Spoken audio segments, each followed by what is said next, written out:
जिसने जम के बदमाशी बचपन में ना की हो वो शांत हो नहीं सकता। इसलिए मेरा मानना है कि जो बच्चे बहुत सीधे हैं वो बच्चे नहीं हैं। एक बच्चे को ऐसा होना चाहिए कि वो छठी का दूध याद दिला दे पेरेंट्स को, टीचर्स को।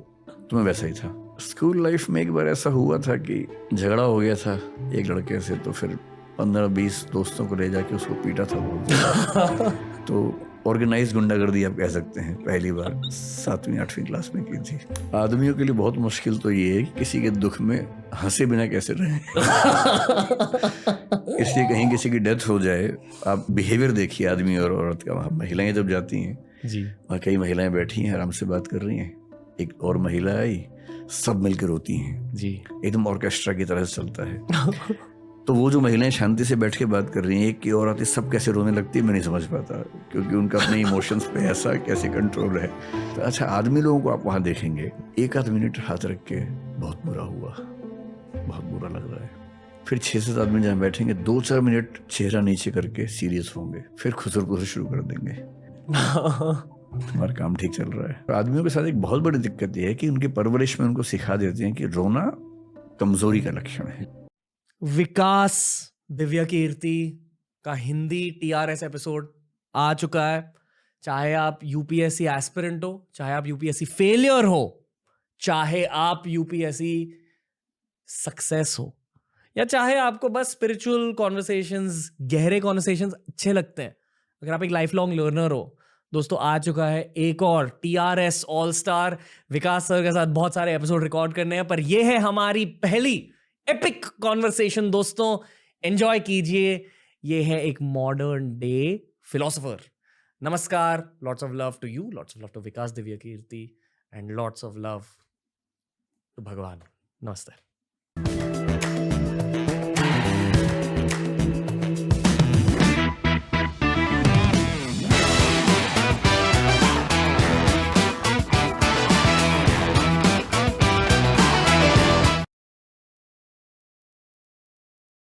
विकास सर, आपका इस स्टूडियो में स्वागत है, TRS में आपका स्वागत है। बहुत बहुत धन्यवाद। बहुत अच्छा लग रहा है आपके सामने बस बैठकर। मुझे भी तो ये अच्छा लग रहा है। आपको मैंने कई बार देखा यूट्यूब पर और मेरा मन था आपसे बात करने का कभी। So I am happy to be with you. Thank you sir. ये मुझे एक तोहफा मिला था एक टिबेटन मंक से जी। ये एक बेल है और इसके साथ एक वज्र दिया जी। इस बेल का मतलब, उन्होंने कहा इस बेल का मतलब है विजडम, यानी कि नॉलेज, यानी कि Saraswati. I think experience knowledge को हम विजडम कहते हैं। और इस वज्र का मतलब है कंपैशन, यानी कि दूसरों के जज्बातों को जानना। और ये बेल मैं बहुत कम उठाता हूँ इस पॉडकास्ट में, पर आज उठाऊंगा इस पॉडकास्ट के स्टार्ट में। Thank you, thank you. When wisdom meets compassion. Thank you. बहुत कम लोगों में ये स्किल होती है, to make wisdom meet compassion. दूसरों के दिलों को भी जानना और दूसरों को चीज़ें सिखाना भी एक्सपीरियंस के थ्रू। लोग बहुत शांति से बैठकर आपकी बातें सुनते हैं, तो बहुत रॉ सवाल है, पर क्यों, आपके अकॉर्डिंग क्यों? मतलब अगर बात स्टूडेंट्स की हो रही है तो सरप्राइजिंगली उसके पीछे मेरा व्यू ये है कि मैं स्टूडेंट लाइफ में बहुत ख़राब स्टूडेंट रहा हूँ। बहुत ख़राब मतलब अच्छा नहीं रहा हूँ, बहुत ख़राब तो शायद नहीं था। तो जब आप सबसे आखिरी बेंच पर बैठते हैं स्टूडेंट लाइफ में, सारी शरारतें करते हैं, बहुत सीरियस नहीं होते पढ़ाई को लेकर, आपके पेरेंट्स को आपकी चिंता बहुत ज़्यादा होती है कि ये कुछ कर पाएगा या नहीं कर पाएगा, और फिर जब आपको पढ़ने का शौक़ हो जाता है तो पढ़ाते समय मुझे ये अपने आप समझ में आता है कि सबसे पीछे बैठा बच्चा क्या नहीं समझ पा रहा होगा, क्योंकि मैं उस फेज़ को लंबे समय तक जी चुका हूँ। So maybe I have an ability to understand what he or she needs. वहाँ से बात को शुरू करना। फिर मुझे मेरे पेरेंट्स ने बचपन से डिबेटिंग में उतारा स्कूल के मंच पर, तो 2000 बच्चों के सामने मैं स्कूल टाइम में खूब डिबेट्स बोलता था, पोइट्री बोलता था। वो जो एक्सपीरियंस मिलता गया, फिर मैंने यूनिवर्सिटी लाइफ में बहुत डिबेटिंग की और मतलब स्टेज एक्टिविटीज़ बहुत ज़्यादा की। मुझे लगता है कि उन एक्टिविटीज़ ने मुझे बोलने का तरीका सिखाया। हंसी मजाक करना मेरी बचपन से आदत रही है, फितरत रही है, तो बोलने का कॉन्फिडेंस, हंसी मजाक करने की क्षमता, सबसे कमज़ोर बच्चे के मन में क्या दुविधाएं होंगी उनको समझ पाना, और फिर अंत में मेरा स्वधर्म जो है, जिसको गीता में कहते हैं कि आप वही काम सबसे अच्छा करेंगे जो आपका स्वधर्म है। मुझे लगता है कि मेरा स्वधर्म दरअसल पढ़ना पढ़ाना ही है। So when I teach I feel like I am into a spiritual experience. इस साल पेपर सबसे टफ पेपर था हाँ, सुनने में आया। प्रीलिम्स अभी जो हुआ कुछ दिन पहले, रिजल्ट्स निकले। हाँ, रिजल्ट्स आ गए। ओके, क्या आपको पता चल जाता कोचिंग के दौरान कि किस किस को सफलता मिलेगी और किस किस को सफलता नहीं मिलेगी? आइडिया लग जाता है। ओके, ये ठीक वैसे ही जैसे आपको पॉडकास्ट के दौरान अंदाजा हो जाता होगा कि कौन सा कितना चलेगा, जी। कुछ कुछ वैसे ही है। एक Okay. इंट्यूशन का लेवल आ जाता है कोई भी काम करते हुए। लंबे समय तक आप तो कोई काम करते हैं, Okay. So you get to understand who has the potential to get through. Idea हो जाता है। Congrats to everyone who succeeded. पर जिन लोगों को सफलता नहीं मिली, पहले उनके दिल को एड्रेस करते हैं हम। आप एड्रेस कीजिए। इस बार का जो प्रीलिम्स का पेपर था 2023 वाला, वो अब तक का सबसे मुश्किल पेपर हम कह सकते हैं। मतलब 20-25 साल से मैं देख रहा हूँ प्रीलिम्स, वो सबसे मुश्किल पेपर था। लेकिन इसमें एक बात ध्यान रखनी है, 2 पेपर्स होते हैं, आपको शायद आइडिया हो। एक जनरल स्टडीज का है जिसके बेस पे मेरिट बनती है, एक सीसेट है जिसके बेस पे सिर्फ क्वालिफाई करना होता है। जनरल स्टडीज का पेपर बहुत मुश्किल था। थोड़ा सा इस बार कंसेप्चुअल की जगह उन्होंने फैक्चुअल एलिमेंट ज़्यादा डाल दिया था। और उसमें चिंता की बात इसलिए नहीं होती कि जनरल स्टडीज़ में देखिए, जैसे 10 लाख लोग फॉर्म भरते हैं, 6 लाख लोग एग्ज़ाम देते हैं, लगभग 5-6 लाख लोग 12 से 15 हज़ार के बीच में प्रीलिम्स क्वालिफाई करते हैं। पेपर कितना भी मुश्किल आ जाए, क्वालिफाई 15,000 ही करेंगे या 14,000 ही करेंगे। तो पेपर मुश्किल आने से अल्टीमेटली क्या होगा, कट ऑफ कम चली जाएगी। Top 14,000 have to qualify the prelims stage. इसलिए वो पेन तो होता है कि बहुत मुश्किल पेपर है, but ultimately 14,000 have to qualify. ये हो सकता है कि एक सेगमेंट से क्वेश्चन ज़्यादा आ गए, एक से ज़्यादा मुश्किल आ गए, तो जिनका उसमें कमांड थी वो फायदे में आ गए, जिनके उसमें कमांड कम थी वो नुकसान में आ गए। But generally 14,000 have to get selected in the prelims. CSAT क्या है कि वो क्वालिफाइंग है। We have to score 1/3 33% marks in that paper. उससे मैथ्स आता है, रीजनिंग है और कॉम्प्रिहेंशन है। यूपीएससी पिछले 3-4 साल से मैथमेटिक्स का पोर्शन ना केवल बढ़ा रही है, जो कि ठीक है, लेकिन वो एक अनुपात होना चाहिए ना। पहले क्या था कि 80 क्वेश्चंस में से लगभग 1/3 होते थे कॉम्प्रिहेंशन, रीजनिंग, मैथ्स।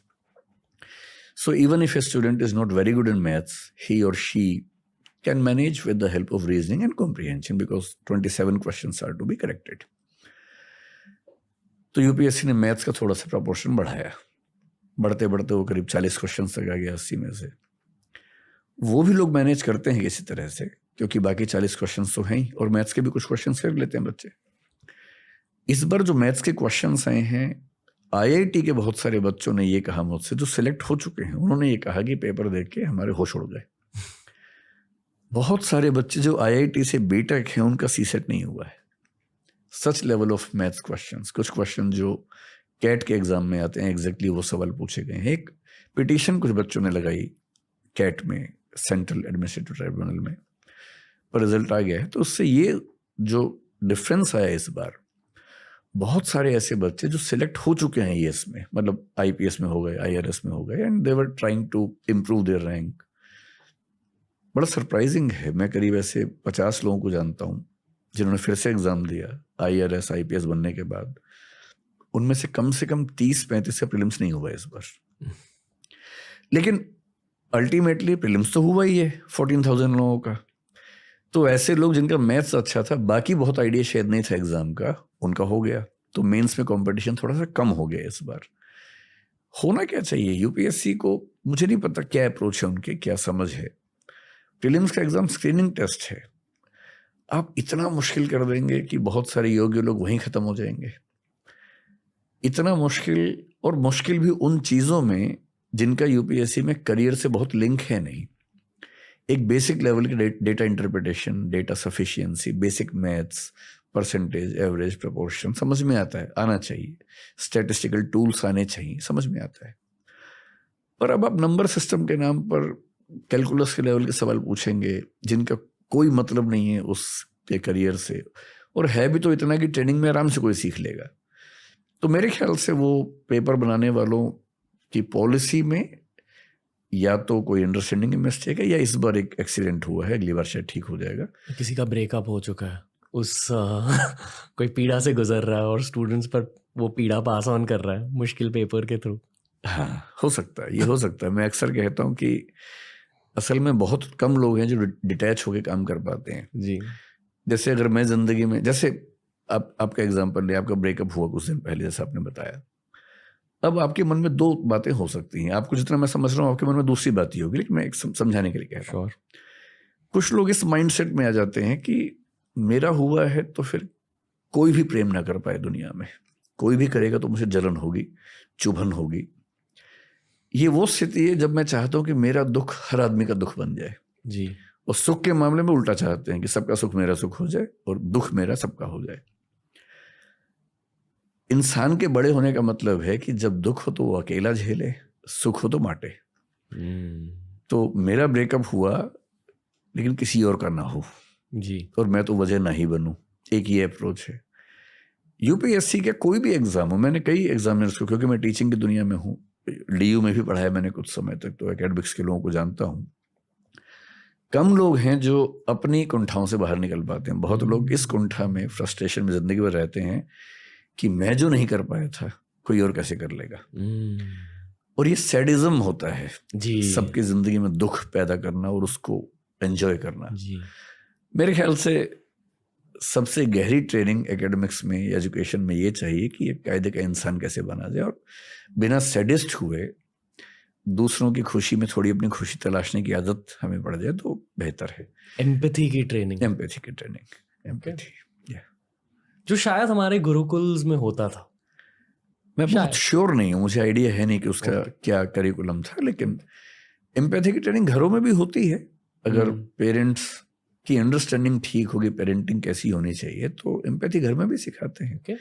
अगर दादाजी घर में हैं, दादी जी घर में हैं और बच्चों से कहते हैं कि उनके पैर दबाओ रोज रात को, अब इसको हो सकता है कोई वेस्ट के नज़रिए से चाइल्ड लेबर कहे या चाइल्ड एक्सप्लॉयटेशन कहे, पर मेरी नज़र में इससे बच्चा दो चीज़ें सीखता है। एक वो ह्यूमिलिटी सीखता है, विनम्रता सीखता है, और एक एम्पैथी सीखता है कि अगर मेरे दादाजी की टांगों में दर्द रहता है और मैं उनके पैर दबा रहा हूँ, तो एक तो मैं आधा घंटा उनके साथ गुजार रहा हूँ, दूसरा मुझे ये समझ आ रही है बात कि मेरा जीने का धर्म केवल मौज करना नहीं है, सेवा करना भी मेरे जीवन का एक हिस्सा है, और मैं उनके दर्द को नहीं बांटूंगा तो कौन बांटेगा।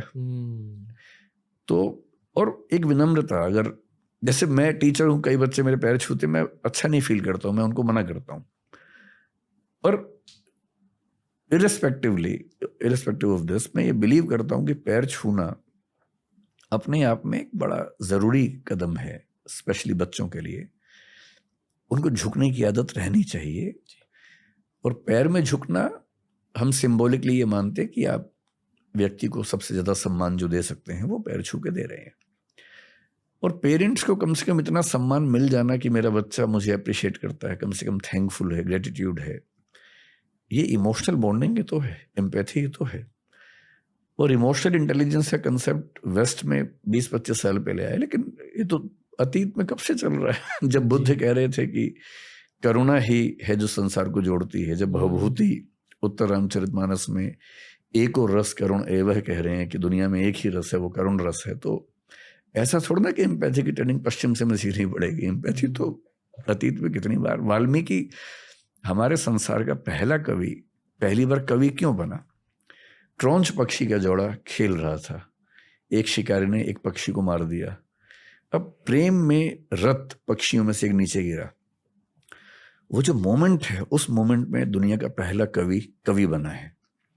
वेदना कितनी हुई होगी, पीड़ा कितनी हुई होगी। और उन्होंने तो लिखा, माँ निषाद प्रतिष्ठान तो मगवी शाश्वती समा, एक संस्कृत की पंक्ति आती है जहां से रामायण की शुरुआत होती है। इसी पर छायावाद के कवि ने, छायावाद 1918 to 1936, उसमें एक कवि ने लिखा, वियोगी होगा पहला कवि, आह से उपजा होगा गान, निकलकर आंखों से चुपचाप बही होगी कविता अनजान। पहली कविता तो आह से पैदा हुई होगी और आंखों से बही होगी। कविता लिखी थोड़ा ना जाती है, कविता तो बहती है आंखों से और जुबान से बहती है। कालिदास ने मेघदूत लिखा, मेघदूत में यक्ष है, यक्षिणी है, उनके प्रेम की कहानी है, विरह की कहानी है। और एक कवि है नागार्जुन, उन्होंने कालिदास पे लिखा और कहा कि एक पंक्ति आती है, अमल धवल गिरी के शिखरों पर प्रियवर तुम कब तक सोए थे, कालिदास सच सच बतलाना, रोया यक्ष के तुम रोए थे। यक्ष नहीं रोया था, यक्ष की आंखों से जो बह रहा है, कालिदास तुम्हारे आंसू हैं। और नागार्जुन कवि कह रहे हैं कि मैं पहचान रहा हूं कि आंसू तुम्हारे हैं। और कवि होने में और लेखक होने में ऐसा होता है। और ये बात ठीक है, एम्पैथी ना हो, अल्टीमेटली इंसान होने का सबसे गहरा मजा तो इमोशंस में ही है।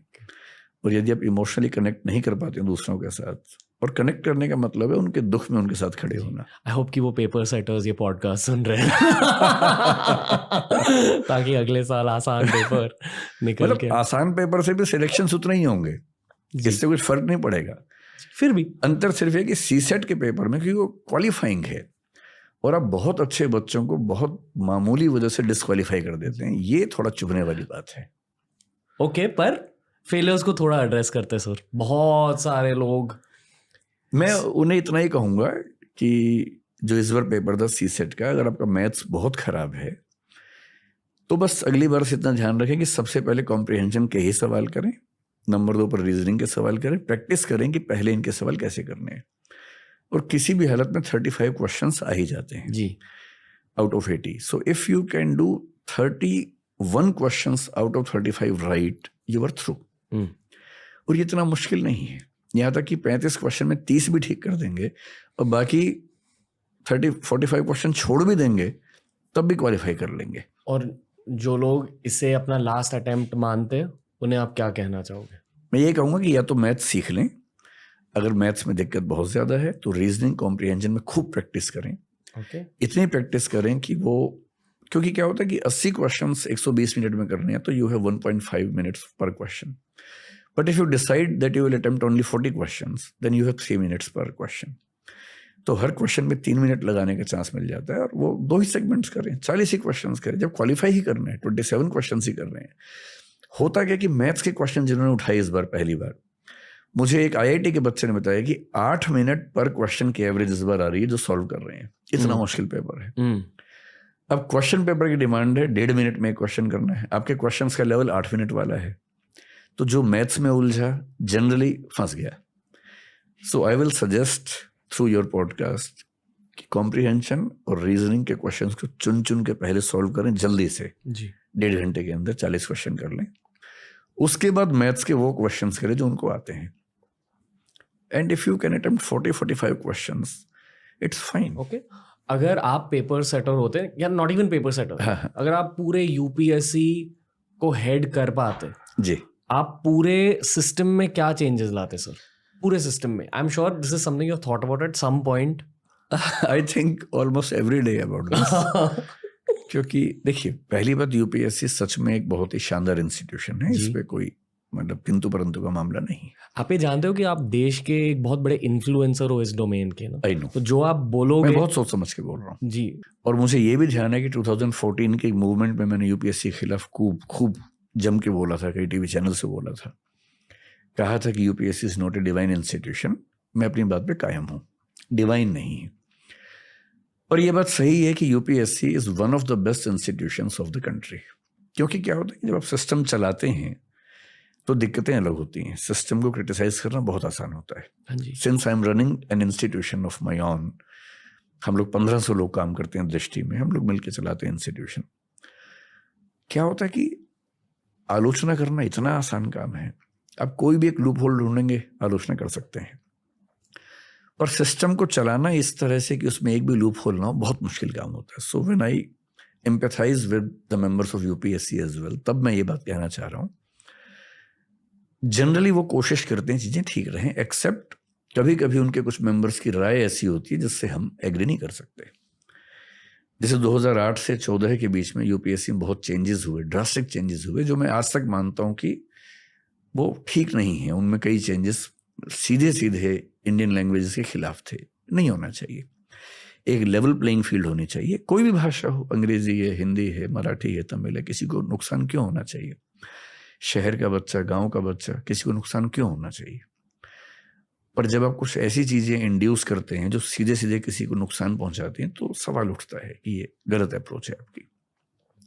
तो UPSC in general is a good institution, this is the starting point. उनको प्रीलिम्स में मैथमेटिक्स का जो मानिया उनके दिमाग में बैठा हुआ है और जो फोबिया बच्चों के दिमाग में, उससे थोड़ा सा बचना चाहिए, है ना। इतना मैथ जितना यूपीएससी के पास चाहिए, एक आईएएस को कितना मैथ चाहिए भाई जी। क्यों उसको बहुत गहरे प्रश्न मैथ्स के आने चाहिए? उसको इतना आना चाहिए कि वो टेबल्स, ग्राफ बना सकता हो, समझ सकता हो, कैलकुलेशंस कर सकता हो, कोई रिपोर्ट आई है कैलकुलेशन से चेक कर सकता हो, उसकी कैलकुलेशंस फास्ट भी हों, यहाँ तक समझ में आता है। डेटा इंटरप्रिटेशन कर सकता हो, डेटा सफिशिएंसी देख सकता हो, डेटा मैनिपुलेशन तो नहीं लेकिन डेटा एनालिसिस कर सकता हो, ये सब पूछ लीजिए। लेकिन जानबूझ के इतना मुश्किल बनाना कि वो केवल वही लोग कर सके जिनका मैथ्स बहुत गहरा है, इसकी जरूरत नहीं है। रीजनिंग में जरूरी है भाई, अब वो पूछ ही रहे हैं। और सरप्राइजिंगली सीसेट में 2 सेगमेंट्स हैं, एक है इंटरपर्सनल स्किल्स और एक है डिसीजन मेकिंग। उस पर एक भी सवाल नहीं पूछ रहे 4-5 साल से। जबकि when you become an IAS or IPS officer, basically what you have to do is you have to take decisions, you have to communicate with the public. उस पर आप सवाल ही नहीं पूछ रहे, एक भी नहीं पूछ रहे सवाल। जबकि पहले 10 सवाल आते थे, 10 से 9 हुए, 8 हुए, उसके बाद 4-5 साल से 0 है। तो मुझे लगता है कि फोकस को लेके थोड़ा देखना है। मेंस उनका जनरली इस समय ठीक है, बस उसमें थोड़ी सी ऑब्जेक्टिविटी ऑफ इवैल्यूएशन में, मॉडरेशन, स्केलिंग सारे सब्जेक्ट्स के बीच में, मीडियम्स के बीच में, मुझे लगता है कि स्केलिंग के मामले में थोड़ा सा वो कमजोर हैं। मीडियम्स के बीच में वो हो सके तो अच्छी बात है, किसी को फायदा ना पहुंचे लेकिन किसी को नुकसान ना पहुंचे, बेसिक बात सिर्फ है। Interview is so subjective. Interview के लेवल पर तो मुझे नहीं पता वो ऐसा क्यों नहीं कर पा रहे, या तो रिसोर्सेस की दिक्कत है या पॉलिसी पैरालिसिस है। आप सोच के देखिए, इस बार जो बच्चे सिलेक्ट हुए हैं, मैं तो करीब 70-80-100 बच्चों को जानता हूं जो सिलेक्ट हुए हैं। कुछ पैनल्स हैं, 2 इंटरव्यू पैनल्स ऐसे थे, मैं नाम नहीं बोलूंगा उनका भी, उनमें जो गया उसकी जिंदगी खत्म हो गई, क्योंकि वो वही सैडिज्म है, पता नहीं क्या है, अपनी कोई कुंठाएं हैं, बच्चों को नंबर देते ही नहीं है जी। आप सोचिए कि 6-7 पैनल्स यूपीएससी में है इंटरव्यू के, उनमें से एक पैनल ऐसा है जिसमें एक बच्चे को एवरेज मार्क्स 170 का सब मिल रहे हैं, और एक अच्छा बच्चा वहां जाएगा तो मान लीजिए कि 190 ले लेगा, वही बच्चा गलती से दूसरे रूम में चला जाएगा तो 150 लेके आएगा। और 40 नंबर का डिफरेंस यूपीएससी का मतलब होता है कम से कम 400 रैंक का डिफरेंस। एक नंबर पे 10-10 रैंक होते हैं यूपीएससी में, इतना सब्जेक्टिव है।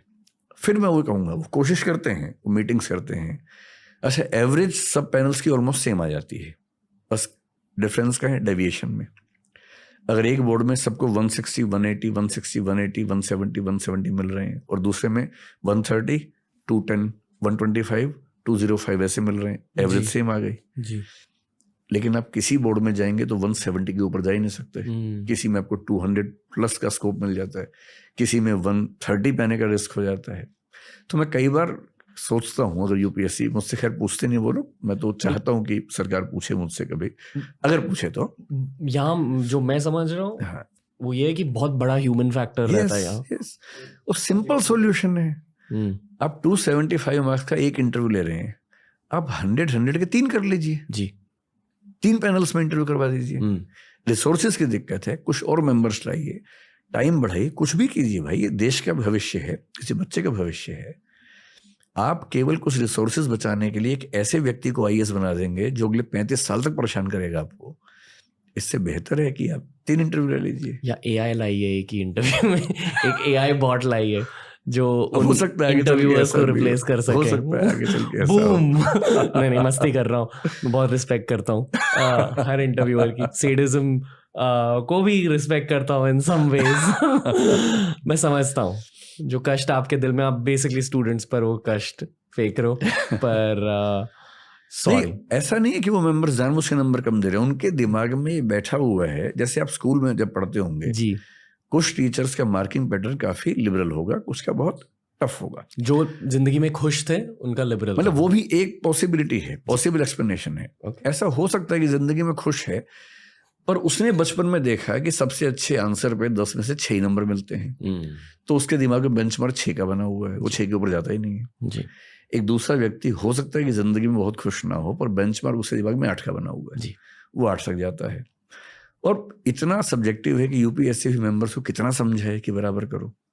इसका सॉल्यूशन सही बात यह है कि आप एक इंटरव्यू के बजाय 2-3 कर लीजिए, तो कम से कम जो स्कोप ऑफ सब्जेक्टिविटी कम हो जाएगा। ओके, ये बात एसए में भी हो सकती है। एसए में सब्जेक्टिविटी बहुत ज्यादा होती है, so maybe this paper can be evaluated by 2 examiners separately. ऐसा कुछ कर लें। ओके, मुझे बहुत सुकून महसूस हो रहा है आपसे बात करके। आपकी एनर्जी ऐसी है, शायद इसलिए आपकी इतनी बड़ी फैन फॉलोइंग है। हो सकता है कि जब आप किसी रूम में एंटर करते हो आप सुकून के साथ एंटर करते हो। शायद। आपका बचपन कैसा था सर? जैसा होना चाहिए एक बच्चे का, ठीक वैसा। ऐसे ही थे आप? नहीं, बहुत शरारती, बहुत बदमाश। ओके। देखिए, एक कहावत है, हर साधु का एक अतीत होता है,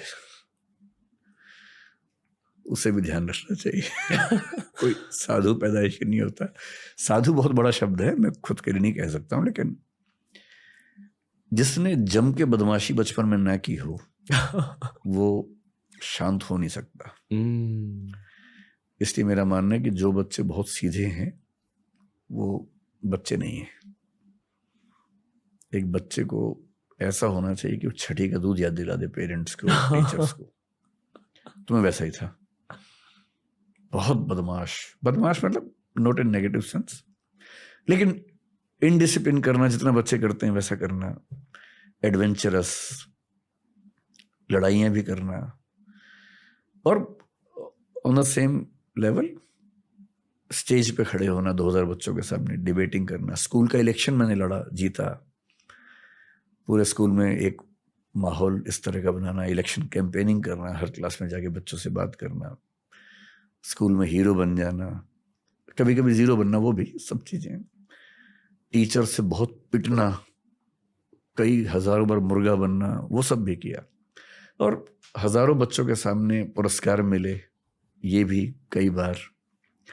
तो बहुत डाइवर्स, बहुत ही इंटरेस्टिंग किस्म की चाइल्डहुड रही है। कुछ गलत किया आपने जिंदगी में? बहुत सारी चीजें। ओके, बहुत सारी। सबसे बड़ी गलती क्या थी? ऐसे कभी लिस्ट बनाई नहीं इस तरह से, लेकिन स्कूल लाइफ में एक बार ऐसा हुआ था कि झगड़ा हो गया था एक लड़के से, तो फिर 15-20 दोस्तों को ले जाके उसको पीटा था बहुत ज्यादा। तो ऑर्गेनाइज गुंडागर्दी आप कह सकते हैं, पहली बार 7वीं 8वीं क्लास में की थी। कहाँ की बात कर रहे हो आप? मैं हरियाणा में भिवानी एक शहर था, वहां रहता था। फिर उतना ही पिटा भी था घर पे आने के बाद, जब घर पे सूचना मिली। तो वो सब चलता था। लेकिन ऐसी कोई गलती जो बहुत रिग्रेट वाली हो, मुझे बहुत नजर नहीं आती। ओके, उस लड़के से आप मिलो उसके बाद? नहीं, उसके बाद नहीं। शायद वो पॉडकास्ट देख रहे हैं आपका। हो सकता है देखे। आज तक खुन्नस के साथ आपके वीडियोस देख इसने मारा था, पर इस पॉडकास्ट देखकर उसे अच्छा लग रहा है। बहुत अजीब सवाल पूछना चाहूंगा, मतलब मैं ये जानता हूँ, पर ये मैं आपके दिल की बातें जानने की कोशिश कर रहा हूँ। आपको इतने व्यूज मिलते क्यों हैं आपके अकॉर्डिंग? इतने सारे लोगों ने डिमांड किया कि आपको लाना है पॉडकास्ट। अच्छा, मुझे इस बात का आइडिया नहीं है। अच्छा। मतलब बहुत बहुत सारे लोग चाहते थे। मतलब हम कमेंट सेक्शन बहुत ज़्यादा स्कैन करते हैं, और जब भी किसी का नाम दिख जाता है एक एक्सेल शीट बनाते हैं, और उस शीट में आपका नाम सबसे ज़्यादा फ्रीक्वेंटली मेंशन्ड होता है। अच्छा। हमेशा। क्यों? आपके अकॉर्डिंग क्यों इतना ज़्यादा प्यार?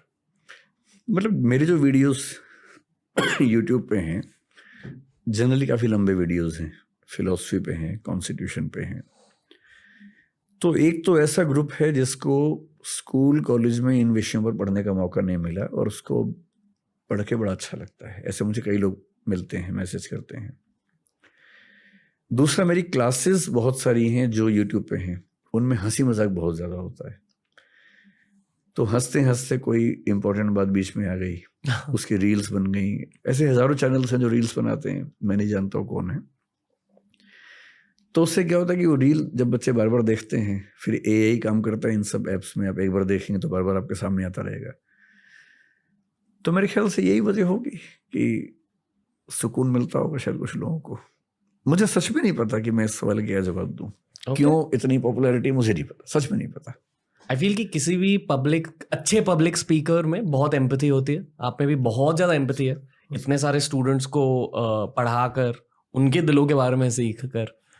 पर मेरा दिल ये कहता है कि आपका दिल एट सम पॉइंट आपकी लाइफ में टूटा है।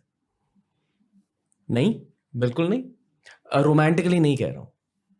वैसे तो टूटते ही हैं दिल, सबके टूटते हैं। हाँ, मतलब लाइफ ने आपका दिल तोड़ा है, रोमांटिकली नहीं। हाँ, वैसे तो मतलब 2-3 ऐसे इंसिडेंट्स हैं ही, बड़े इंसिडेंट्स हैं। क्या था सबसे बड़ा कैरेक्टर डेवलपमेंट का इंसिडेंट? हाँ, ये अगर कहना हो तो जब मैं 17 साल का था, डीयू में आ गया था। मैं 16.5 की उम्र में डीयू में आ गया था।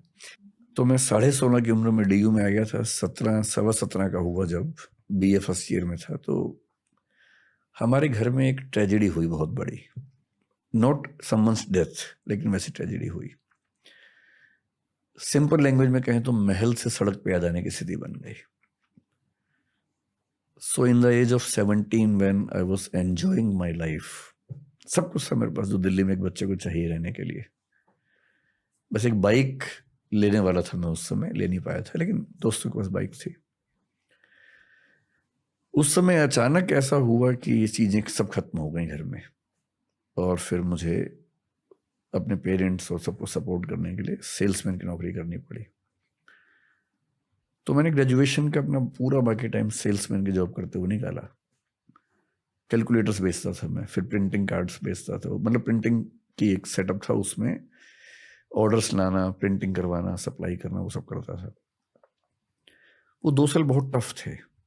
ज़्यादा टफ ये नहीं था कि मैं काम कर रहा हूँ, वो तो ठीक है, बच्चे तो फ्लेक्सिबल होते ही हैं। अपने पेरेंट्स को बहुत अच्छी कंडीशन से अचानक बहुत खराब कंडीशन में आते हुए देखना, जहाँ सर्वाइवल भी एक क्राइसिस हो, रिस्क बहुत सारा, डेंजर बहुत सारा हो, वो बड़ा टफ था। लेकिन मैं अपने पेरेंट्स को हमेशा कहता रहा। अब तो मेरी माँ नहीं है, 4-5 साल पहले उनकी मृत्यु हो गई। उनको हमेशा गिल्ट रहा कि हम जब बच्चों का करियर बनने का टाइम था, हम 3 भाई हैं, मैं उस समय 17 का था, दूसरे भैया 18+ के थे, बड़े भैया 20 के थे। तो जिस स्टेज में करियर बनता है सब बच्चों का, ठीक उस समय क्राइसिस आया। तो मैंने अपने पेरेंट्स को कई बार ये बात समझाई बाद में कि सुविधाएं तो हर पेरेंट देता है, आप भी दे ही रहे थे, और उस क्राइसिस ने हमें जितना सिखाया उतना किताबें और स्कूल और कॉलेज कभी सिखा नहीं सकते थे। So that was the turning point, first turning point in my life, big turning point, जिसने मुझे ये समझ में आ गया कि कुछ भी हाथ से निकल जाए, डरने की जरूरत नहीं है। अब मुझे डर नहीं लगता है। हम लोग 1500 लोगों की टीम है and we are doing good, पर अब डर नहीं लगता है मुझे उन सब बातों से। सेकंड टर्निंग पॉइंट मैं कह सकता हूँ जिंदगी में तब आया जब मेरी माँ की मृत्यु 5 साल पहले हुई। वो इमोशनल सेटबैक बहुत बड़ा था मेरे लिए, जो मेरी सेल्फ इवेल्युएशन को उसने ध्वस्त कर दिया। मतलब मैं फील करता था कि मैं बहुत मजबूत इंसान हूँ और मुझे बहुत फर्क नहीं पड़ता इन चीज़ों से, लेकिन मुझे फर्क पड़ा, बहुत ज़्यादा पड़ा। मुझे कंफर्टेबल होने में 6 महीने से 12 महीने का समय लगा। 1 आध महीना तो ये था कि मैं उस मुद्दे पर बात ही नहीं कर पा रहा था, बोल ही नहीं पा रहा था एक सेंटेंस भी, जबकि मैं ऐसा खुद को नहीं मानता था। बाकी काम की दुनिया में छोटे मोटे सेटबैक होते हैं। 3-4 साल पहले ऐसा हुआ कि हमारे टीचर्स के ग्रुप ने मुझे छोड़ के सबने एक साथ छोड़ दिया अचानक, और ऐसा लगा कि बहुत बड़ा क्राइसिस है, लेकिन मैनेज हो गया आराम से। We got even better teachers, and हमने ये भी समझा कि कोई सिस्टम का रन करना किसी इंडिविजुअल पे ना डिपेंडेंट होता है, ना होना चाहिए। So we started developing systemic approach rather than person oriented. Yes. तो अब हम सिस्टमिक अप्रोच पे काम करते हैं। 1500 लोग हैं, I am one of them, and we believe in making the system robust and strong. तो अब इंडिविजुअल सेंट्रिक सिस्टम, जैसे ब्यूरोक्रेसी में होता है, इंडिविजुअल सेंट्रिक नहीं होता है, ठीक वैसे हमारे सिस्टम वैसा है। So now we are even stronger than before. इस पॉडकास्ट में पहले प्यार की बातें करी हमने, फिर एक और इमोशनल सब्जेक्ट आ गया। आप बस्सी को जानते हो, एक स्टैंड अप कॉमिक? अनुभव सिंह बस्सी जी मैंने जी जी। देखा है एक दो बार। ओके। उसका एक मैंने देखा था एपिसोड था, वो कॉलेज हॉस्टल में शायद कूलर बच्चों ने गिरा दिया, ऐसा कुछ था। जी। बड़ा इंटरेस्टिंग था। बस्सी भाई आए थे पॉडकास्ट पर, अच्छा। मैंने सोचा कि मजाक करेंगे उनके साथ, जोक्स रैक हाँ। करेंगे, वो पूरा पॉडकास्ट सीरियस हो गया मेंस इमोशनल हेल्थ के बारे में। इतना दर्द निकला है उस पॉडकास्ट में दोनों तरफ से। आई फील कि अक्सर लड़के एक दूसरे से इमोशनल बातें नहीं करते, हाँ, और ये एक्चुअली एक प्रॉब्लम है। प्रॉब्लम है। इस पर अगर आपको इंटरेस्ट हो तो एक सिगमंड फ्रॉइड के स्टूडेंट थी नैन्सी कोडोरो, उनको पढ़िए। उनका थीसिस है, उसका नाम है the male inexpressiveness. Males do not have the capacity of expressing their emotions. वो छुपाते हैं ऐसा नहीं है, उनकी वो कैपेसिटी बचपन में खत्म हो जाती है। और उसका पूरा उन्होंने कहानी बताई। कहानी ये बताई कि जब बच्चा 6-7 साल का होता है, आप देखेंगे जब बच्चा पैदा होता है, बेटा हो या बेटी हो, माँ के साथ चिपक के सोता है जी। तो उसको माँ के साथ बड़ा सुकून मिलता है। उसको लगता है कि यही मेरा संसार है, क्योंकि माँ उसकी सभी ज़रूरतें पूरी करती है, तो उसको कंफर्ट लगता है वहाँ। फादर के साथ अच्छा लगता है, पर फादर के साथ लंबे समय का कंफर्ट नहीं है, वो कुछ मिनट का है, कुछ समय मतलब एंजॉय करने का है, लेकिन लॉन्ग टर्म इन्वॉल्वमेंट में हमेशा माँ पसंद आती है। अब 6-7 साल या 8 की उम्र के बाद क्या होता है कि बेटे को हम माँ से अलग करने लगते हैं कि अलग कमरे में सो, दूर सो। और वो हर कल्चर की ज़रूरत है ताकि बेटे के मन में कुछ ऐसी फीलिंग्स ना आने लगें, क्योंकि वो बड़ा होने वाला है। बेटी को वो दिक्कत नहीं आती है, तो माँ और बेटी जिंदगी भर एक साथ सो भी सकती हैं, हर तरह की बात कर लेती है, क्योंकि माँ के जीवन के अनुभव और बेटी को जो अनुभव होंगे किशोरावस्था के बाद वैसे ही सेम होने वाले हैं। तो बच्ची माँ से ही बात करेगी, बेटा भी किशोर होगा पर बेटा माँ से बात नहीं कर पाएगा, और बेटे और बाप में तो और कम बात होती है।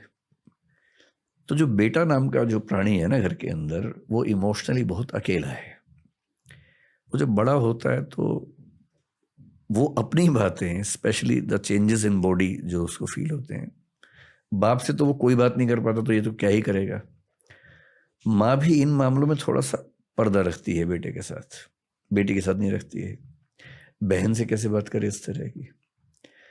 भाई अगर है बराबर उम्र का तो शायद कर ले, पर बहुत कम घरों में भाइयों में दोस्ती वाला संबंध होता है। आमतौर पे वहाँ वो सम्मान और रिस्पेक्ट वो हावी हो जाता है। इसलिए 13-14 साल के लड़के के पास कोई चारा नहीं है सिवाय इसके कि वो अपने दोस्तों से बात करे।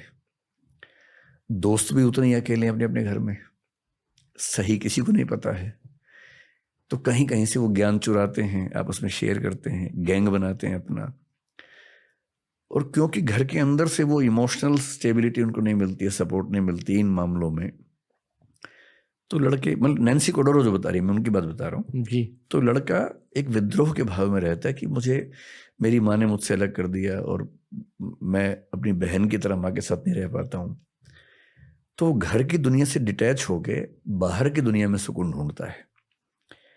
इसलिए आप देखेंगे जनरली लड़कों के लिए पैसा, रुतबा, पावर, बड़ा घर, बड़ी गाड़ी, इसकी जितनी वैल्यू है जनरली लड़कियों के लिए नहीं होती है, क्योंकि वो घर के माहौल में अपनी माँ के साथ, पापा के साथ जितना सुकून उनको मिलता है, तो इनके लिए सफलता के मायने जनरली अलग रहते हैं।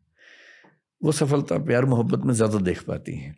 इसलिए आप फिल्मों में देखेंगे जब लड़के लड़की मिलते हैं तो लड़की क्या बोलती है, एक छोटा सा घर हो, तुम रहो मैं रहूं। लड़का ऐसी बात आमतौर पे नहीं बोलता है।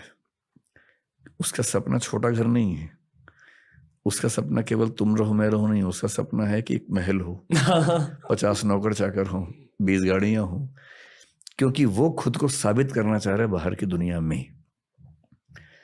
और लड़की, सभी नहीं, जनरली लड़कियों के लिए सुकून का बिंदु है घर, परिवार, दोस्तों का समूह, एक छोटा समूह जहां इमोशंस आपस में शेयर हो जाएं, न कि ऑब्जेक्ट्स से वो अपने आप को डिफाइन करें। और ये इसकी जड़ है बचपन का वो अनुभव जब बेटे को माँ से अलग किया जाता है। So Nancy Chodorow has beautifully written the book titled the male inexpressiveness. मैं खुद एज अ कंटेंट क्रिएटर इसका सल्यूशन ढूंढने की कोशिश कर रहा हूँ इन पॉडकास्ट के थ्रू कि अगर दो मर्द आपस में इमोशनल बातें करें शायद कुछ इम्पैक्ट हो जाएगा सोसाइटी में। तो करनी चाहिए, आई सही फेल्ट कि बात है। बसी भाई के साथ वो हुआ। हाँ, पर 2-3 दिन पहले मेरे एक फ्रेंड है जो अपने उनका शायद डिवोर्स होने वाला है, तो वो मेरे से बात कर रहे थे और वो बहुत ज़्यादा इमोशनल हो गए और मैं उनके लिए वहाँ रहने की कोशिश कर रहा था और जो मेरे दिमाग में जोक्स आ रहे थे उन्हें भी ब्लॉक कर रहा था क्योंकि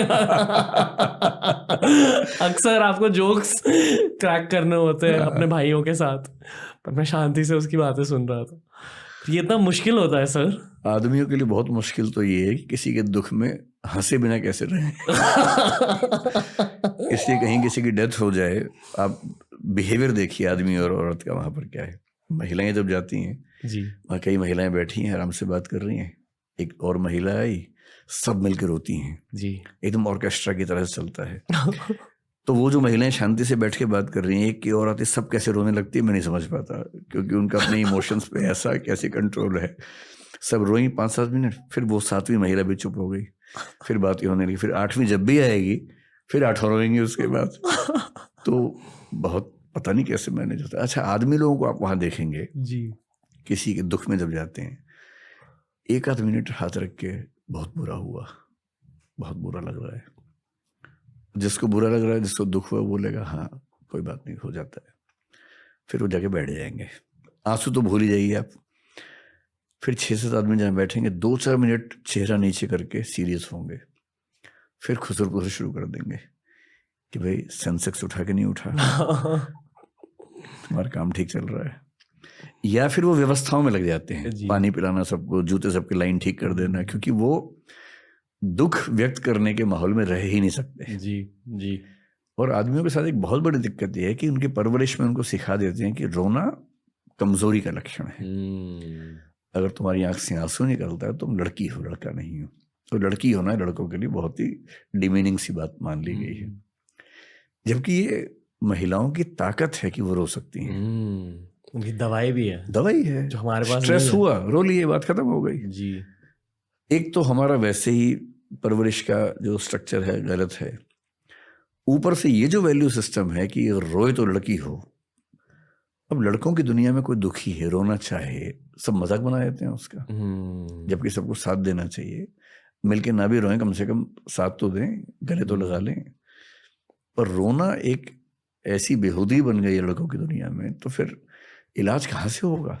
स्ट्रेस इकट्ठा होता जा रहा है, रो आप पा नहीं रहे, तो बहुत क्राइसिस है। लड़कों की दुनिया में क्राइसिस कम नहीं है, बहुत क्राइसिस है। सॉल्यूशन है इसका? सॉल्यूशन ये कि एक ऐसी कल्चर जिसमें रोना अच्छी बात मानी जाए। सप्ताह में एक बार रोने का दिन बना लेना चाहिए। जैसे होता है ना, मंगलवार को फास्ट रखना है या फ्राइडे को फास्ट रखना है, ऐसे एक दिन रोने का फिक्स कर दे कि आज रोना ही रोना है भाई, आधा घंटा कम से कम रो लो। वो मेरे साथ ध्यान में होता है। हाँ, तो ध्यान में मैंने सुना है कई लोगों को आंसू निकलते हैं। क्योंकि आपको खुद का सामना करना पड़ता है ध्यान में, खुद के जज्बातों का सामना करना पड़ता है। मैं एक बार किसी के फ्यूनरल में गया था, किसी के फैमिली में किसी की डेथ हो गई थी और मेरा दोस्त था वो। तो जब आप मिलते हो फैमिली मेम्बर से फ्यूनरल में, मैंने बस उससे कहा कि यार मैं हूँ तेरे लिए, इशारों से, और वो हंसने लगा अपनी फैमिली के सामने। उस दिन मुझे मर्द होने की असलियत के बारे में पता चला कि हर जगह जोक्स होते हैं यार। नहीं, मुझे लगता था जब मेरी माँ की मृत्यु हुई, मुझे लगता था कि मुझे असर नहीं पड़ेगा, क्योंकि मैं वैसा ही हूँ जैसे मर्द होते हैं हमारे देश में। वो इमोशनल एक्सप्रेशन कम करते करते इमोशनल ही नहीं रह पाते एक समय के बाद। मैं सरप्राइज था कि इतना कैसे मेरी नेचर चेंज हुई। मैं 1 महीने बोल नहीं पाया, 6 महीने फ्री नहीं हो पाया उस चीज़ से। 1 साल लग गया मुझे उस माइंडसेट से बाहर निकलने में। इसका मतलब, और मुझे खुशी है कि मैं कम से कम अपनी माँ की मृत्यु पर इतना दुखी हो पाया कि मतलब इमोशंस बचे हुए हैं, ये खुशी की बात है। हर बेटे को इस दौर से गुजरना पड़ता है एट सम स्टेज। गुजरना ही पड़ता है, और बेटा ही गुजरे अच्छा है, माँ ना गुजरे तो ही अच्छा है। मतलब माँ के लिए इस चीज़ से गुजरना कि बेटा नहीं रहा या बेटी नहीं रही, वो ज़्यादा दुख की बात है। तो ज़्यादा अच्छा है कि बेटे और बेटी ही इस दर्द को झेलें कि उनकी माँ नहीं रही, पिता नहीं रहे। If you don't mind, as a man ने क्या सीखा उस फेज से? मैंने सीखा कि जीवन में जब तक कोई व्यक्ति है उसकी कद्र ज़्यादा करनी चाहिए, क्योंकि जाने के बाद अब कद्र कितनी भी करेंगे तो वो फ़ायदा नहीं है ना। तो मतलब मैं अपनी माँ का बड़ा सम्मान भी करता था और हमारे बीच में बड़ा प्रेम भी था, पर फिर लगता है कि थोड़ा और समय दे पाता, रोज़ 1 घंटा और बैठ पाता। ये सब दुख तो होता ही है, और ये दुख सबको होना है। जब तक पेरेंट्स हैं आप टाइम बहुत दे नहीं पाएंगे, क्योंकि आप खुद व्यस्त हैं अपनी ज़िंदगी में। आप सुविधाएं दे देंगे, समय नहीं दे पाएंगे। और समय में दिक्कत ये भी है कि उनकी जनरेशन का थॉट प्रोसेस, रुचियां इतनी अलग हैं कि हम 2 4 5 मिनट के बाद कोई कॉमन पॉइंट भी नहीं बचता, क्या बात करें। जब केयर हम कर रहे हैं वो भी हमारी केयर कर रहे हैं, लेकिन अब विचार और अनुभव और दुनिया, ज़रूरतें इतनी अलग अलग हैं, ज़्यादा बात हो नहीं पाती है। लेकिन फिर ये कि जब वो नहीं रहते हैं तो लगता है कि काश और समय दिया होता। ये तो है, ये तो मैं अब सबको इतना ही बोलता हूँ जिनके पेरेंट्स ऐसी किसी अवस्था में है कि भाई जितना हो सके करो और समय भी दो, बाद में मलाल ना रहे कि कुछ कमी रह गई। ये गिल्ट बड़ा गहरा गिल्ट होता है। मैं लाइफ के उस फेज तक पहुंच गया हूँ जहाँ मुझे ऐसा लग रहा है कि मेरे सारे फैमिली मेम्बर्स, मेरे माता पिता, चाचा, मामा, मामी, सब लोग अभी थोड़े थोड़े बच्चे की तरह बन रहे हैं। हाँ, और मुझे अल्फा बनने की ज़रूरत ज़्यादा फील हो रही है। ये भी अजीब फेज है। 30 से 40 की उम्र जिसमें अब आप आने वाले हैं ना, इस उम्र में पेरेंट्स की केयर ज़्यादा करने का मामला बनता है। और 40 से 50 के बीच में जनरली उनकी जुदाई झेलने का समय आता है। जनरली हमारे देश में जो एवरेज एज है उसके हिसाब से, किसी किसी केस में थोड़ा जल्दी होता है, किसी में बहुत बाद में होता है, लेकिन ऑन एन एवरेज 40 से 50 के बीच में ऐसा झटका लगता है। So yes, you have to be more attentive towards them. और क्या होता है इस उम्र में आके ना, उन्होंने जो अचीव करना था मोरलेस कर लिया होता है, वो रिटायर्ड लाइफ के आसपास पहुंच चुके होते हैं। उनकी रिक्वायरमेंट ये बहुत ज़्यादा नहीं है कि फिनेंशियली कोई सपोर्ट करे, मतलब मिडिल क्लास में, क्योंकि वो जनरली इतना उनके पास होता है कि वो अपना काम चला लेते हैं। वो बहुत बड़ा इशू नहीं होता कई घरों में। उन्हें उनकी उम्र के कुछ दोस्त मिल सकें, ऐसा माहौल आप बना सकें, और उनके साथ दिन में 10 मिनट आधा घंटा कम से कम बैठ के बात कर लें। हो सके तो इमोशनल बातचीत, जो पहले की जनरेशन्स में आसान नहीं होता था। अब जो नई जनरेशन्स हैं पेरेंट्स के साथ इमोशनल बातचीत ज़्यादा कर पा रहे हैं। तो अब नई जनरेशन्स में इमोशंस का गैप कम हुआ है, एक्सप्रेसिव ज़्यादा हैं बच्चे। और मैं देखता हूँ कि पेरेंट्स आजकल बच्चों के दोस्त पहले की तुलना में ज़्यादा बन पा रहे हैं, विच इज़ गुड। लेकिन फ्रेंडली कितना ही बन लें, फ्रेंड तो नहीं बन पाएंगे, क्योंकि वो बच्चे नहीं बनाना चाहेंगे ना, फ्रेंड तो क्यों बनाएंगे। पर फ्रेंडली भी अगर हो पा रहे हैं तो ज़्यादा अच्छा है। कि मुझे लगता है आज से 30 साल बाद, जब मैं 30 तो शायद बच्चे भी नहीं, मेरे 20-25 ही बच्चे होंगे। आप ये सच में मानते हो?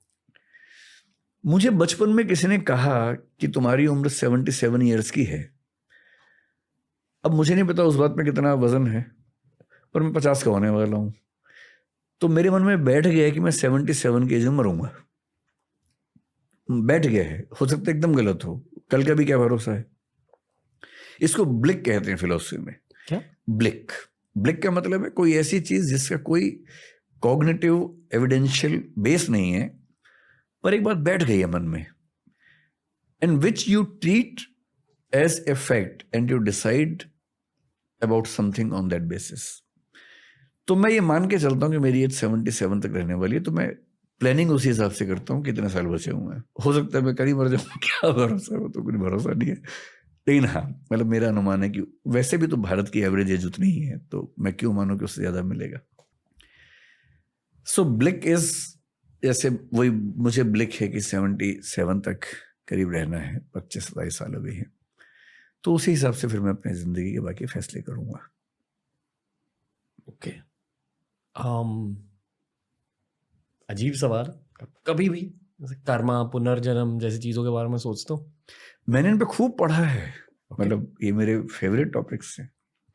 आत्मा, पुनर्जन्म, कर्म, इन सब के बारे में सोचता हूँ और लंबी बात कर सकता हूँ इन विषयों पर। जिस पे आपका इंटरेस्ट हो, जिस लेवल तक हो। एकदम एंड के लेवल तक इंटरेस्ट है मेरा। तो पूछिए क्या बोल। मैं मानता हूँ कि जिंदगी के 2 कर्तव्य होते हैं। एक आपका मटेरियल कर्तव्य जो हर इंसान के लिए अलग होता है, पर उसका एंड हर इंसान के लिए सेम होना चाहिए, और वो है जनहित, सोसाइटी। ठीक है। दूसरा कर्तव्य है आध्यात्मिक ग्रोथ, जो आपको एक अच्छे इंसान बनने की वजह से थोड़ी सी मिलती है, भगवान को याद करने से थोड़ी ज़्यादा मिलती है, और अध्यात्म की पढ़ाई और मेडिटेशन से सबसे ज़्यादा मिलती है। ये मैं मानता हूँ, क्योंकि अध्यात्म की इंट्रोडक्शन मेरी लाइफ में हुई थी ऑटोबायोग्राफी ऑफ अ योगी की वजह से, जो योगानंद परमहंस की किताब है। I know. ये क्रिया योगा की फिलॉसफीज है। और जिंदगी ने मुझे ये सिखाया कि अगर आप जेन्युइनली, अगर आपके काम में आप इंटेंशन डाल देते हो कि ये काम लोगों के लिए या ये काम हीलिंग के लिए, तो भगवान आपका भी ख्याल रख लेते हैं। ये मैं मानता हूँ। तो मैं बस इन्हीं 2 फिलॉसफीज को लेकर मेरे लाइफ में आगे बढ़ रहा हूँ, और मेरा होप ये है कि अर्ली रिटायरमेंट लेकर मैं पूरे तरीके से सिर्फ सोशल वर्क और मेडिटेशन में घुस सकूं। इसलिए शायद मुझे पॉलिटिकल करियर नहीं चाहिए, ठीक है, क्योंकि आई नो कि वो ऑप्शन आ रहा है मेरी लाइफ में। बिजनेस के ऑप्शंस तो आते जाएंगे, पर एट सम पॉइंट मैं स्टेप बैक लेने वाला हूँ और सिर्फ ऊपर वाले को याद करने वाला हूँ। क्योंकि जितना मैंने किताबों से पढ़ा है, मैं ये डेफिनेटली मानता हूँ कि मोक्ष निर्वाणा जैसी चीज़ होती है। हम इस संसार में आते रहेंगे जब तक हमें अल्टीमेट स्पिरिचुअल प्रोग्रेस ना मिले, तब तक। और आई वुड लव कि अगर भगवान भी ये चाहे कि ये मेरा आखिरी जन्म हो इस संसार में, और मैं पूरे फोर्स के साथ वो कोशिश करूँगा कि ये असल में मेरा आखिरी जन्म हो, क्योंकि मुझे पता है कि मेरे अंदर कितना फोर्स है कि ये सब बना है। पर मटेरियल दुनिया में से वो फोर्स निकाल कर अगर मैंने पूरा फोर्स स्पिरिचुअल दुनिया में डाल दिया, आई थिंक वो मेरे लॉन्ग टर्म में मुझे खुश रखेगा, वो थॉट प्रोसेस। तो ये है मेरा ओपिनियन। आपका ओपिनियन क्या है? इसमें 2-3 पॉइंट्स हैं। एक तो जो स्पिरिचुअल जर्नी की बात आपने कही ना, क्या होता है कि हम जब बड़े होते हैं तो हमारा थॉट प्रोसेस चेंज होता है जी।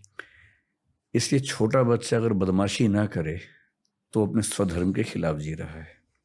इसलिए बच्चों को बदमाशी करना बहुत ज़रूरी है, शरारती होना बहुत ज़रूरी है। और जितना ज़्यादा वो शरारती है उतना ज़्यादा उसे पोटेंशियल है। जनरली आप ये भी मान के चल सकते हैं।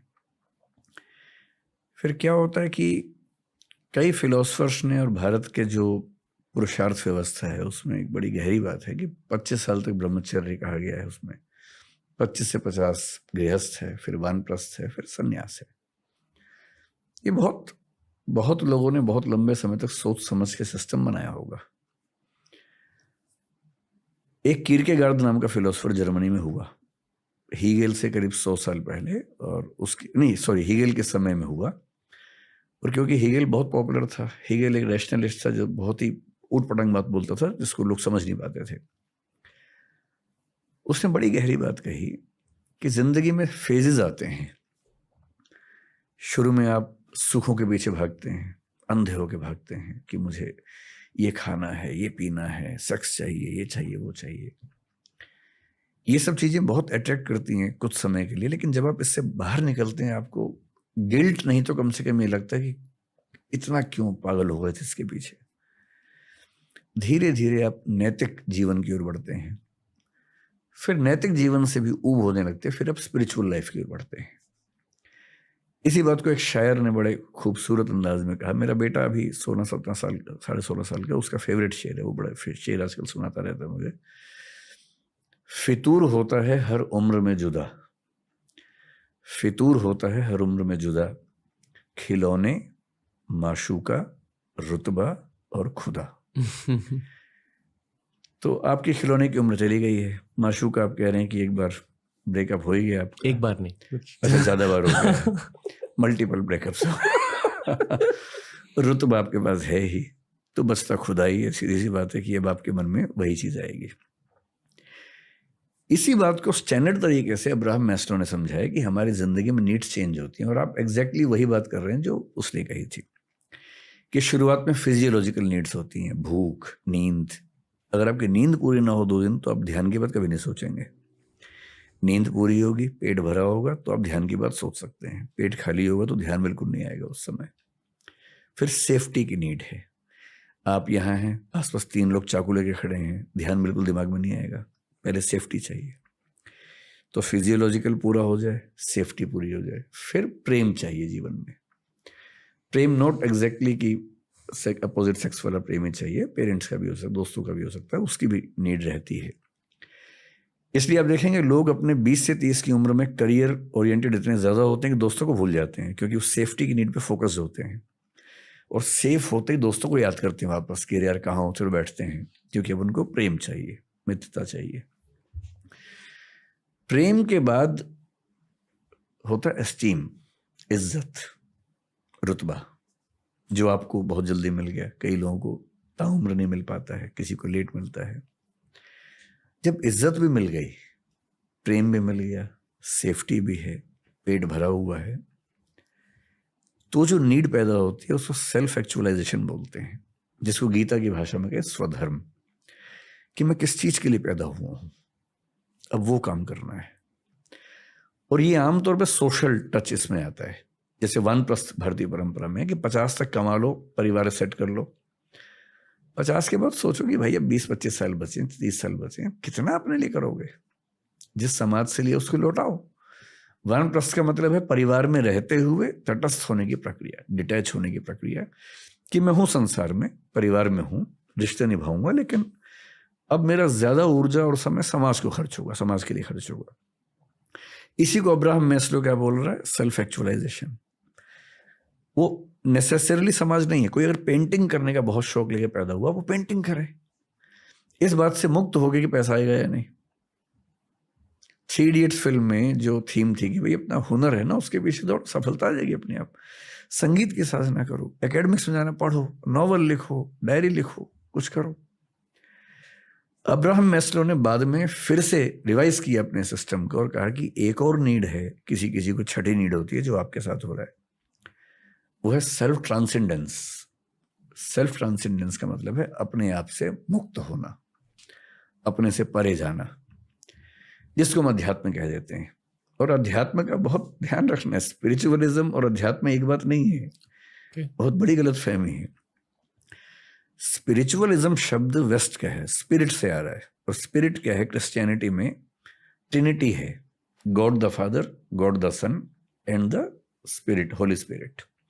गॉड द फादर गॉड है, गॉड द सन जीसस है, और होली स्पिरिट वो चेतना है जैसी चेतना हर ह्यूमन बीइंग को लेके आनी है। स्पिरिचुअलिज्म का बेसिक मतलब है अपने स्पिरिट को होली स्पिरिट से कनेक्ट करना। So that is basically religious belief in Christianity. अध्यात्म वो नहीं है, ये अधिआत्म है। आत्म का मतलब एक सेंस में होता है मैं, एक सेंस में आत्मा होता है। अधि मतलब उससे बड़ा, मैं से बड़े स्तर पर जाने की यात्रा है।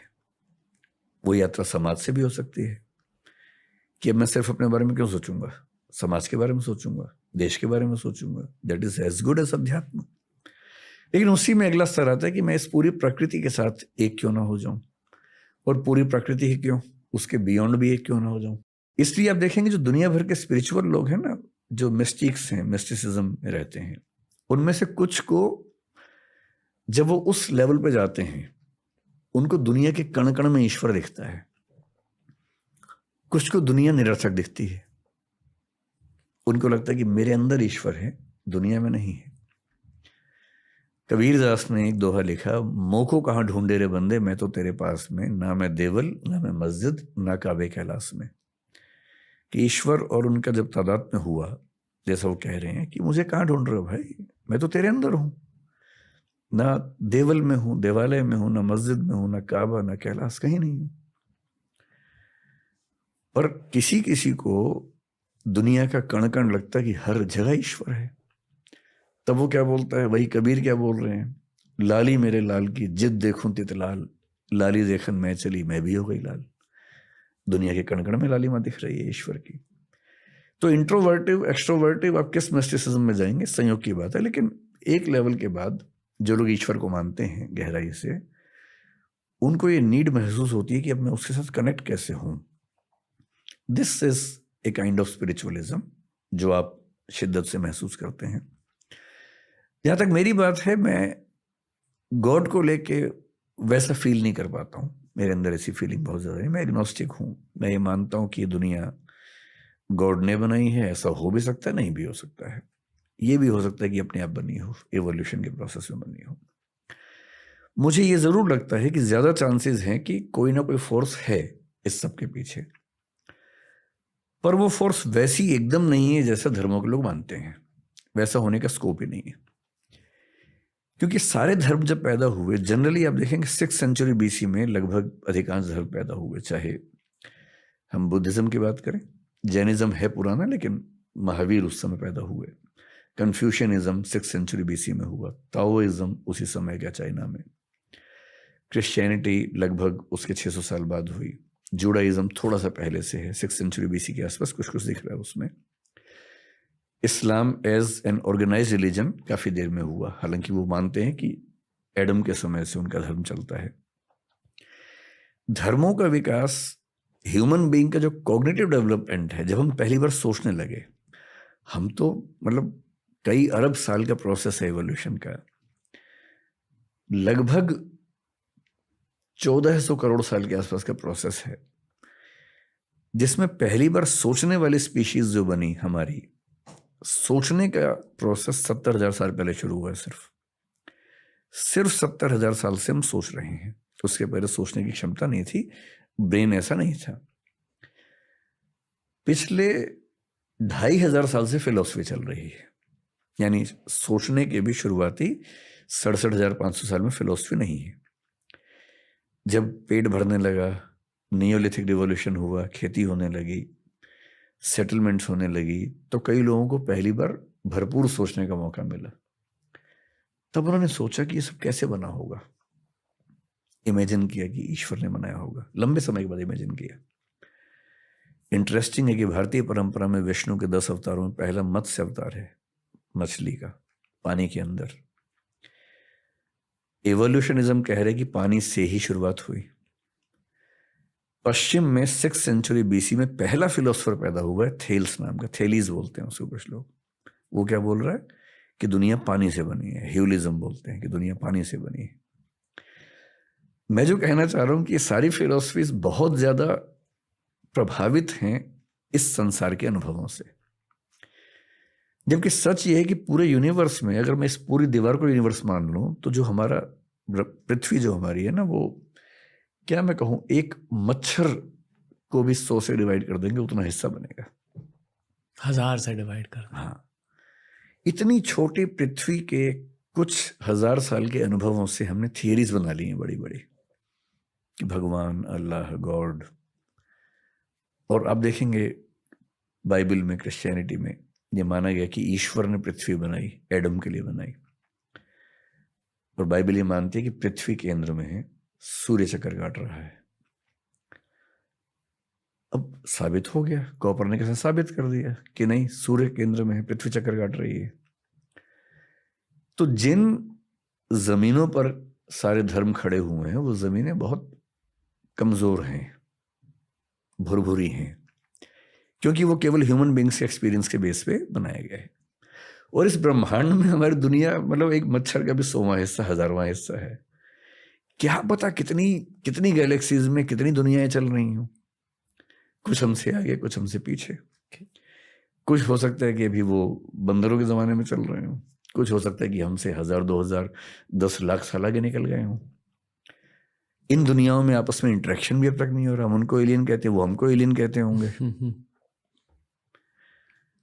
तो अभी तो विज्ञान ने दुनिया का डेसिमल में भी कुछ नहीं समझा है। अभी से हम ये इंटरप्रेट कर दें कि एक भगवान है जिसने ऐसा ऐसा किया, पॉसिबिलिटी है। एग्नोस्टिक होने का मतलब है कि I accept there stands a possibility of God existing. पर हमारे दुनिया के धर्मों में, दर्शनों में गॉड की जो व्याख्या है बहुत ही बेसिक लेवल की है। पृथ्वी को केंद्र में रख के व्याख्याएं की गई हैं, अपने देश को ध्यान में रख के, अपने समाज को ध्यान में रख के बनाई गई व्याख्याएं मेरे ख्याल से अल्टीमेट रियलिटी जब भी हमारे सामने आएगी, मतलब हमारी ज़िंदगी में तो शायद नहीं आएगी, शायद 10-20 हज़ार साल तक भी ना आए, शायद 1 लाख साल के बाद सामने आए, वो वैसी नहीं होगी जैसी हम सोचते हैं, उससे काफ़ी अलग होगी। तो हम यहाँ क्यों हैं? मतलब इस क्वेश्चन का आंसर मेरे पास नहीं है, और मेरा आंसर यही है कि मुझे भी नहीं पता कि हम यहाँ क्यों हैं। तो let us celebrate and enjoy that we do not know कि हम यहाँ क्यों हैं। इसी सवाल को लेकर मैंने अध्यात्म की पढ़ाई की है। नहीं, वो ठीक है, ये बेसिक सवाल है कि हम यहाँ क्यों हैं, पर इसमें एक प्रेमाइस है कि आप ये मान के चल रहे हैं कि दुनिया में हर चीज़ किसी कारण से ही होती है। हम इस प्रेमाइस को क्यों माने? क्योंकि कॉज इफेक्ट रिलेशनशिप, कारणता संबंध की हर चीज़ कारण से ही होती है, ये अपने आप में इंडक्टिव है। इंडक्टिव का मतलब है एक्सपीरियंस के बेस पे हमने निकाल लिया है। ऐसा कोई प्रूफ नहीं है कि हम ऑन्टोलॉजिकल लेवल पर, मेटाफिजिकल लेवल पर ये साबित कर सकें कि कॉजेशन या हर चीज़ का कारण होता है। ये हमारे मानव संसार के बियॉन्ड भी अप्लाई होने वाला है, ऐसा कोई गारंटी नहीं है। क्वांटम फिजिक्स में आजकल हम देखते हैं कि कुछ चीज़ें हैं जहाँ कॉजेशन का प्रिंसिपल हिल रहा है। कितना इंटरेस्टिंग है। अभी देखिए, इस साल जो नोबेल प्राइज मिला है फिजिक्स वाला, क्वांटम फिजिक्स के लिए मिला है, उन लोगों ने क्या साबित किया? आइंस्टीन ने जो साबित किया उसके रिवर्स साबित किया। आइंस्टीन ने ये साबित किया था कि जो प्रकाश हम देखते हैं वो सिर्फ वेव नहीं है, it can also be particle, जिसको उन्होंने फोटोन कहा। आइंस्टीन के समय में एक एक्सपेरिमेंट हुआ और आइंस्टीन हिल गए, पर उन्होंने उसको खारिज कर दिया। उसने कहा कि no, God doesn't throw dice, मतलब वो पासे नहीं खेलता है, सिस्टम से काम करता है।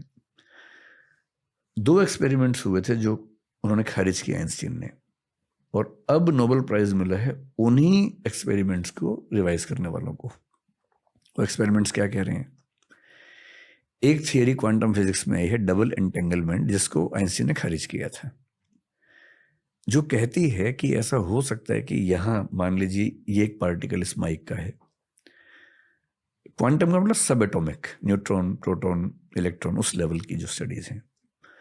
हो सकता है कि ये पार्टिकल एंटेंगल्ड हो किसी और गैलेक्सी के किसी पार्टिकल के साथ, और एंटेंगल का मतलब है कि अगर ये हल्का सा मूव करेगा तो वो ठीक उसी समय रिवर्स मूव करेगा जी।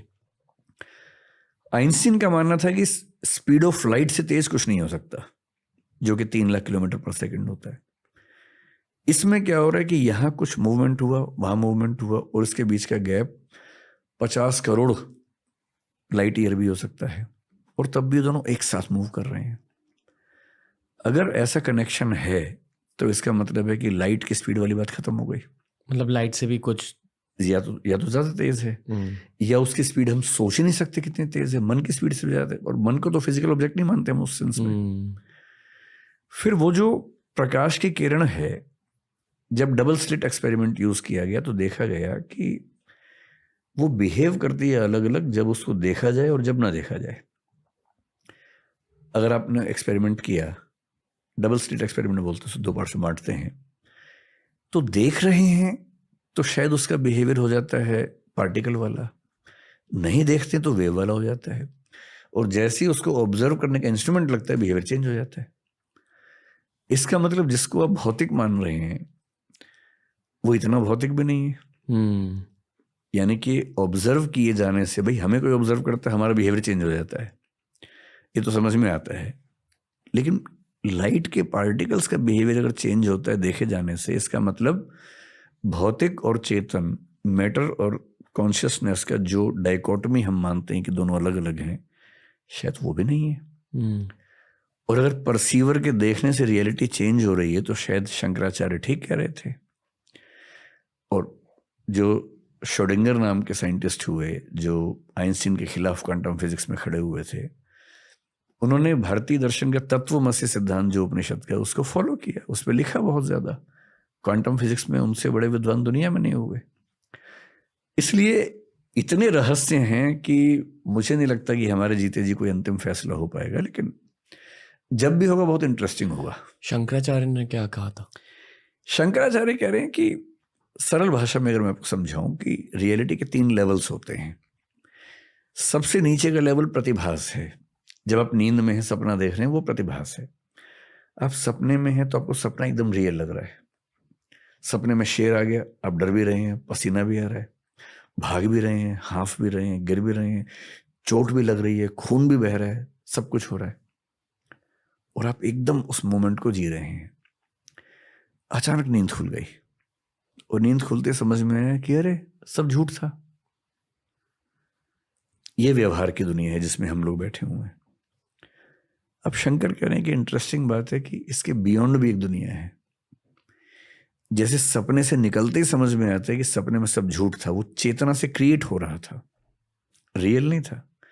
सपने का शेर, सपने की मेज फिजिकल लग रही थी, पर सपने से निकलते ही समझ में आया कि वो तो कॉन्शियसनेस ने मेज बनाई थी। वो लकड़ी की कहाँ थी? लकड़ी की समझ में आ रही थी पर लकड़ी की नहीं थी, वो तो विचार से बनी हुई थी। अब यहां आप बैठे, मैं बैठा हूं, कुर्सी है, ये माइक है, सब फिजिकल है। हो सकता है कि एक दिन थर्ड लेवल पर हम पहुंचे जिसको शंकराचार्य पारमार्थिक स्तर बोलते हैं, प्रातिभाषिक, व्यावहारिक, पारमार्थिक। और वहां पहुंचते ही समझ में कि अरे यार ये भी झूठ था। इसलिए वो बोलते हैं कि सत्य के 3 स्तर हैं और जब तक वो रेफ्यूट नहीं होता हमें सत्य लगता है।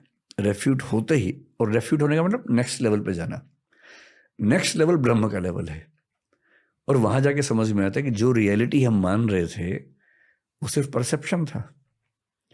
और फिलोसफी में कई लोग ऐसा मानते हैं कि हम जो परसीव करते हैं रियलिटी उतनी ही है और हमारे परसेप्शन से ही बन रही होती है।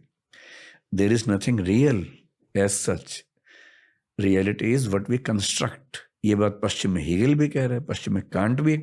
कांट तो यहाँ तक कह रहे हैं कि कप जो है हम जान ही नहीं सकते कैसा कप है, वी कैन ओनली परसीव। और जो हम परसीव करते हैं सब एक जैसा, that is phenomena, that is not noumena. Noumena is the ultimate reality. The cup in itself is noumena, the cup how we perceive is phenomena. तो हमारी बहुत लिमिटेशंस हैं। हम इस दुनिया को जितना समझने का दावा करते हैं, हम धेला भर नहीं समझते दुनिया को, और दुनिया के बियॉन्ड भगवान को समझ लेंगे, ये तो बहुत बड़ी बात हो गई। मुझे लगता है कि हम लोग बहुत छोटे हैं और उसको समझने का दावा करना ठीक नहीं है। समझने की कोशिश करना ठीक है, और वो कोशिश इस उम्र में सफल नहीं होगी ये मान के, और इस चीज से सुकून में रहना कि ठीक है हम कोशिश कर रहे हैं, नहीं होगा तो नहीं होगा। इसमें क्यों बेचैन होना है कि जिस चीज का ज्ञान हो ही नहीं सकता उसके मामले में ये सुकून काफी है कि मैंने ज्ञान की कोशिश तो की और मैंने बिना जाने किसी झूठी बात को स्वीकार तो नहीं किया।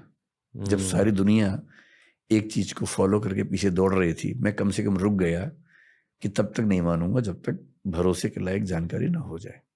मैं कम से कम रुका तो, यहाँ जब तक मैंने खुद उस चीज का फील नहीं कर लिया, जान नहीं लिया, तब तक क्यों उसको मैं मान लूं। आज मैंने ये फील किया है कि आपकी इतनी बड़ी फैन फॉलोइंग क्यों है। मैं गप्पे अच्छी कर लेता हूँ। किसी ने इतनी ज्यादा डीप बातें नहीं की है इस पॉडकास्ट पर, इतनी ज्यादा क्लैरिटी के साथ। आपको लगता है कि लोगों को ऐसी बातें सुननी है आजकल? हाँ, सरप्राइजिंगली, क्योंकि जब मैंने अभी मैंने अपना चैनल शुरू किया कुछ दिन पहले। पिछले साल एक डिस्प्यूट हुई थी, मेरे एक वीडियो की क्लिप कुछ लोगों ने फैलाई, उसमें ऐसा लग रहा है कि मैं जो सीता माँ है उनका अपमान कर रहा हूँ, लेकिन वो ऐसी जगह काटा गया कि वो लिटरेचर का पार्ट था। तो बहुत डिस्प्यूट हुई उस समय, बहुत मतलब FIR वगैरह वो सब चीज़ें भी हुई।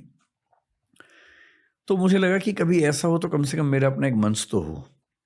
दृष्टि IAS का एक बड़ा प्लेटफॉर्म है, उसमें 10 मिलियन से ज़्यादा सब्सक्राइबर्स हैं, लेकिन मैं नहीं चाहता कि मैं अपनी पर्सनल लड़ाइयाँ उस पर लड़ूँ, वो तो एक ऑफिशियल चैनल है। So I started my own channel मेरे नाम से, विकास दिव्यकीर्ति। अभी मैं वीडियो तो बहुत कम अपलोड कर पाता हूँ, 12 वीडियो अब तक अपलोड किए हैं और उस पर सब्सक्राइबर्स लेकिन 22-23 लाख के बीच में कहीं हैं। तो मैंने जब उसको शुरू किया तो मैंने कहा मैं इस पर फिलोसफी की बातें करूँगा। मैंने वो 4 वीडियो फिलोसफी की डाले हैं सिर्फ, जिसमें से एक चारवाक फिलोसफी के बारे में है, एक है व्हाट इज अल्टीमेट रियलिटी, एक है फिलोसफी क्या होती है, एक इंडियन फिलोसफी का इंट्रोडक्शन डाला है, उपनिषद वेद से लेकर ओशो रजनीश तक का पूरा। मेरा ख्याल था कि इन विषयों को कौन सुनना चाहेगा, तो मैंने अज्यूम किया था कि 1-2 लाख लोग उसको शायद देखेंगे, और लेकिन सरप्राइजिंगली वो वीडियोस करीब 50 लाख 45 लाख लोगों ने देखे हैं और डिमांड कर रहे हैं कि और बनाओ वीडियो। अब मुझे टाइम 1-2 महीने से नहीं मिल पा रहा, मैं बहुत बिजी चल रहा हूँ क्लासेस वगैरह में, So maybe in next 1.5 months, my batches will be over and then I'll restart with the channel. कब स्टार्ट कर रहे हो क्या? The Vikas Divya Kirti show? मतलब आप चाह रहे कि मैं पॉडकास्ट शुरू करूं अपना? जी। हाँ तो कर देंगे जल्दी। और आपको एक कॉन्वर्सेशनल पॉडकास्ट करना है। हाँ मैं फिर वही करूंगा, बातचीत करूंगा जहां आप मतलब खुल के एकदम एक्सपेंसिवली टाइम लिमिट के बिना हर हफ्ते एक एपिसोड आप रिलीज कर दो, सर पूरा देश देखेगा। टाइम की बड़ी किल्लत रहती है, लेकिन मैं कोशिश करूंगा, जरूर करूंगा। मतलब पहली बार सुझाव मिला तो सीरियसली इसको लेता हूँ, क्योंकि फॉर द पॉडकास्टर जो आप बनोगे अभी, ये एक बहुत, एटलीस्ट फॉर मी, मैं खुद के पर्सपेक्टिव से बता, बहुत एवोल्यूशनरी प्रोसेस होता है। क्योंकि आपको चैलेंज किया जाता है हर हफ्ते में एक बार। कोई अच्छा गेस्ट आपको चैलेंज करेगा, जैसे कि आज आपने मुझे चैलेंज किया, and this is what I live for. ये इस करियर का रश होता है कि जब कोई आपको चैलेंज करेगा तब आपकी ग्रोथ होती है। हाँ ठीक बात है। That's it. यही था आज का पॉडकास्ट। कैसा लगा सर? बहुत बढ़िया, खूब मजा आया मुझे। आपको? बहुत बहुत अच्छा लगा। मतलब जितना मैं कहूँ कम होगा। आपने बहुत इन्फॉर्मेशन लोड किया मेरे दिमाग में सर, इसलिए I am lost for words. Just want to say thank you. जो मैंने इस पॉडकास्ट के शुरुआत में कहा कि विजडम मीट्स कंपैशन, यही थी इस पॉडकास्ट की थीम। तो थैंक यू सर। देश के लिए भी बहुत कुछ कर रहे हो as a thought leader, and I wish you all the best and even more sir.